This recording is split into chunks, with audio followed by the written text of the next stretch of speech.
Au bord de l'eau. Page 342. Partie 83. Chapitre 13.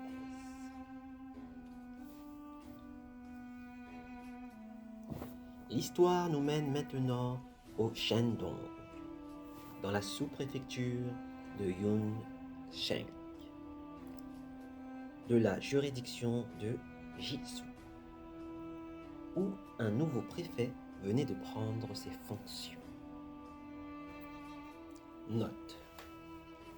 Yuzhengxian était une sous-préfecture qui, à l'époque, dépendait de la préfecture de Jizhou, dans la province du Jiandong occidental. C'est l'actuelle sous-préfecture de Yunzheng au Shandong, à l'ouest de Jining. Fin de note.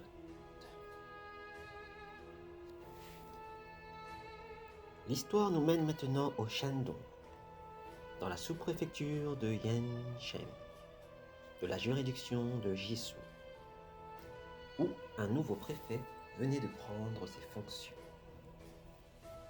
Son nom était Shi, son prénom Wen Bin. Un jour d'audience, il se rendit au prétoire. Ses gardes et excepts attendant les ordres étaient rangés à sa droite et à sa gauche. Sans perdre un instant, le préfet fit mander le directeur de la police de la sous-préfecture et ses 2 capitaines de patrouille, tous fonctionnaires chargés de la capture des bandits.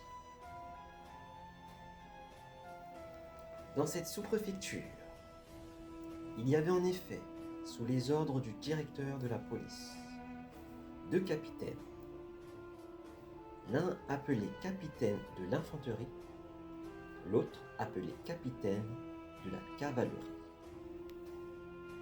Le premier avait sous ses ordres une vingtaine de piquiers et 20 fantassins. Le second, 20 archers montés et 20 fantassins. Le capitaine de la cavalerie s'appelait Zudong.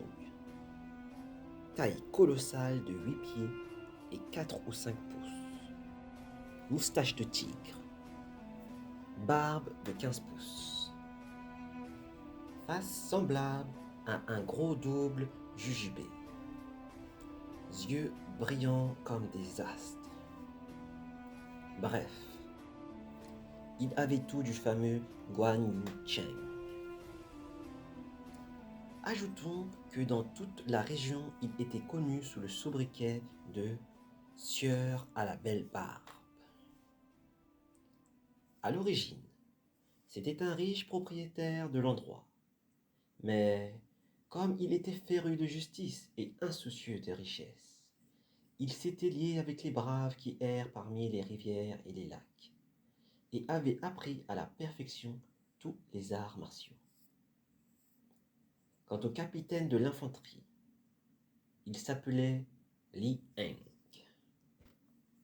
Stature de 7 pieds et 5 pouces. Face couleur d'acajou ornée d'une barbe ronde en éventail. Force physique prodigieuse qui le rendait capable de sauter des fossés et des ravins hauts de 20 ou 30 pieds. Pour cette raison, on l'avait surnommé dans toute la région le tigre volant. Originellement, c'était un forgeron de la sous-préfecture. Par la suite, il avait tenu un moulin, puis une boucherie, puis une maison de jus. Bien qu'il fût lui aussi épris de justice, il avait quelque chose de borné et de mesquin. En tout cas, les arts martiaux n'avaient nul secret pour lui non plus. C'étaient donc ces 2 capitaines, Zudong et Li Heng, qui étaient tous spécialement responsables de la capture des bandits.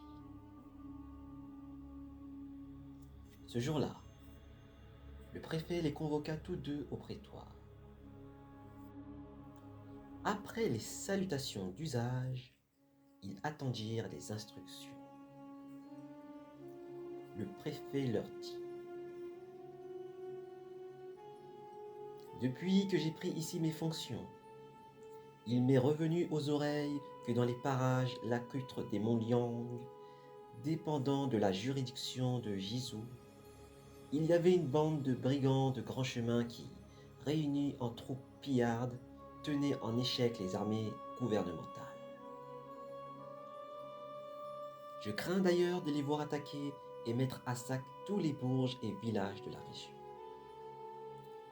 car ils ont sur leur horde un très grand nombre de drills.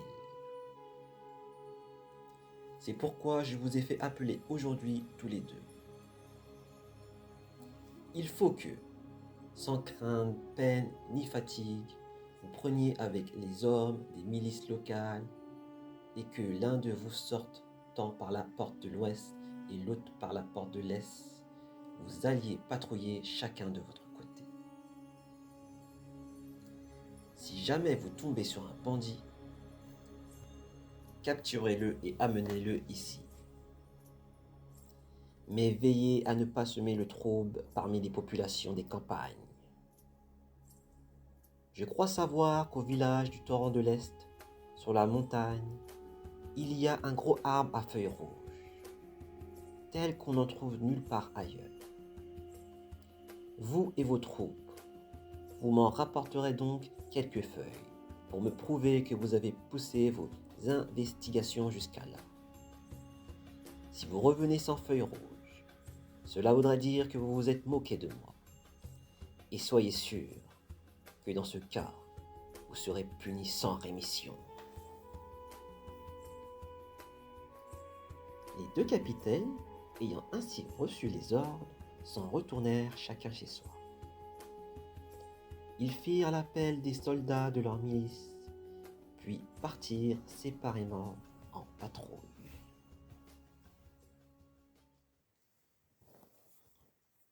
Laissons Zotong à la tête de ses hommes sortir par la porte de l'ouest et partir en mission d'observation. Parlons seulement de Li Heng. Ce soir-là, à la tête d'une vingtaine de gens de pied, il sortit par la porte de l'est, fit le tour des villages en furetant partout et sillonnant les moindres recoins de la contrée. Au retour, il s'en fut sur la montagne près du village du torrent de l'Est, où ses hommes cueillèrent des feuilles rouges avant de descendre vers le village. Or, à peine avait-il fait 2 ou 3 lits qu'ils passèrent devant le temple du mandarin surnaturel. Ils s'aperçurent que la porte de la grande salle n'était pas fermée. Note: Ling Quan Miao. Ce mandarin surnaturel est celui qui était connu dans la mythologie taoïque sous le nom de Sa Zheng-ren, le parfait Sa, dépendant du ministère du Feu et chargé des 5 tonnerres. Fin de note. Or, à peine avait-il fait 2 ou 3 lits qu'ils passèrent devant le temple du mandarin surnaturel. Ils s'aperçurent que la porte de la grande salle n'était pas fermée. « Tiens » dit Li Heng, « il n'y a pas de gardien dans ce temple, et pourtant la porte de la grande salle est ouverte. Est-ce que par hasard quelques malfaiteurs ne se seraient pas cachés à l'intérieur? Entrons vite jeter un coup d'œil. » Les hommes, tenant des torches pour s'éclairer, entrèrent donc tous ensemble. Quelle ne fut pas leur surprise de découvrir, affalé sur la table d'offrande, un énorme gaillard qui dormait, nu comme un ver. C'était, il est vrai, l'époque des chaleurs. L'individu avait simplement fait un ballot de ses haillons se l'était calé sous la nuque comme oreiller, et il dormait à poing fermé sur la table, en ronflant à grand bruit.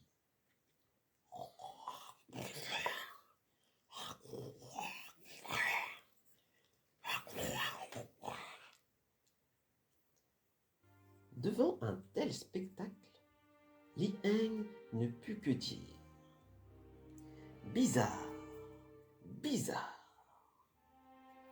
Son Excellence le préfet est d'une intelligence vraiment miraculeuse, car nous tenons la preuve qu'il y a réellement des bandits au village du torrent de l'Est. Il poussa un hurlement. Aussitôt, l'individu se prépara à en découdre.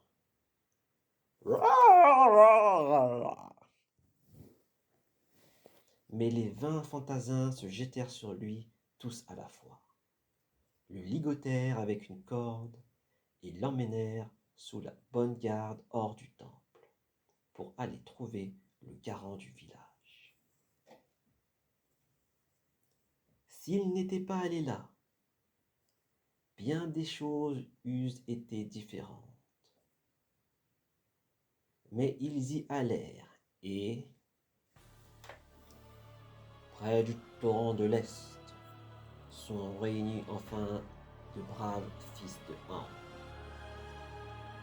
Mais non loin de là, Zest, passe bien des trésors qu'il faut prendre là Han. C'est le cas de le dire.